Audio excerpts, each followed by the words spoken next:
Ziyofatlarning birida bir yigit ustozini tanib qolibdi. Oldiga borib, ustoz, meni taniyapsizmi? Falonchi maktabda boshlang'ichda bizga dars bergan edingiz debdi. Shunda ustoz, yo'q bolam, tanimadim debdi. Nahotki tanimagan bo'lsangiz? Esingizda yo'qmi? 4-sinfda o'qirdik. O'shanda men bilmasam bir sinfdosh do'stimning soatini o'g'irlab qo'ygan edim.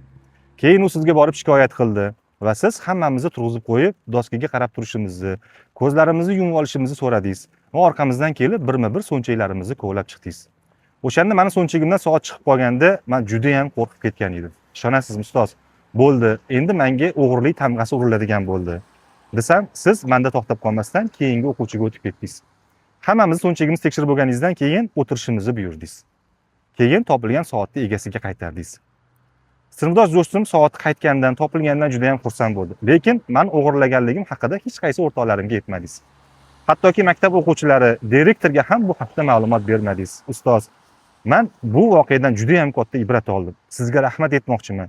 Chunki bu voqeadan keyin men yetuk inson bo'ldim. Juda ham bir kerakli sohani vakili bo'ldim. Odamlarga foydam tegadigan bir insonman hozir debdi.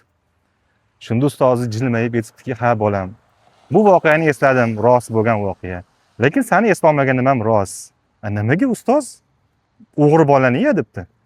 Bolam, o'shanda hammanglarni ko'zinglarni yumizib qo'yib devorga qaratib qo'yganimda, sizlarni so'nchaklarni kovlashni boshlaganimda, o'zim ham ko'zimni yumib olgan edim, bolam. Chunki qaysidir o'quvchim o'g'ri bo'lib ko'zimga ko'rinishini xohlamagan edim degan ekan.